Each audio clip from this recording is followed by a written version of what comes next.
I will try and see. For me, I know you touched on the lex specialis that is here.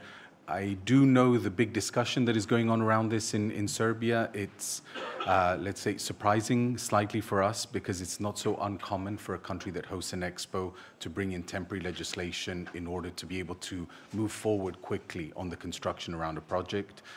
Even within Japan, or you have before that in the Emirates or in Italy, we have had temporary legislation that was introduced in order to allow the public works and the big infrastructure projects to be able to move forward quickly and not to be cut, slowed down by too much red tape that exists.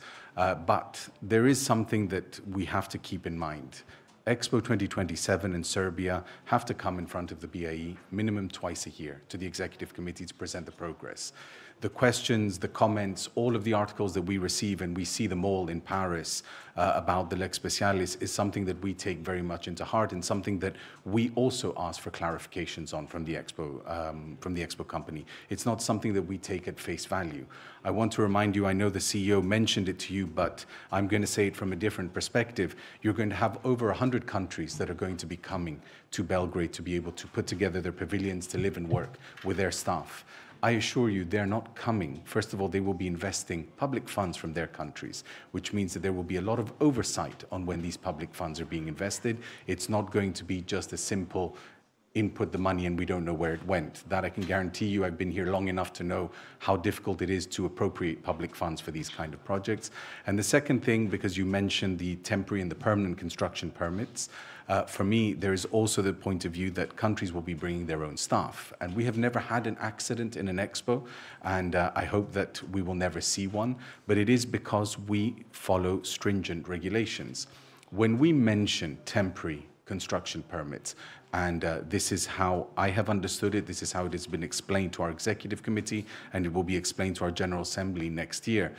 The buildings themselves of the Expo, the 7 big buildings that you see slowly coming up, are clearly built with permanent construction permits. It is what is inside that will be temporary permits, which are the pavilions of the countries. This is very clear for us because in all Expos, we have temporary construction. So even what you see in Japan, much of this will disappear after the Expo closes in October. So it is normal that the interior of pavilions be done under temporary construction permits. So there has to be a differentiation between what we are doing.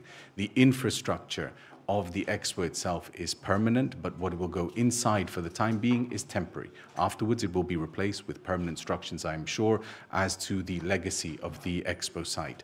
But I do think we have to keep that in focus. And I do want to say that we take very, very seriously all of the comments that we see in the Serbian media from different groups, whether they are with the government or whether they are opposition groups, and we question this all the time.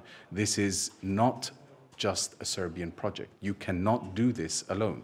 You need the support of well over 100 countries. They will be coming here to spend their public funds and bringing their staff to Serbia to live for a good 6 to 12 months. I don't think that any country is willing to do that unless they feel 100% secure how the Expo site was built and how it will maintain during the Expo. Thank you.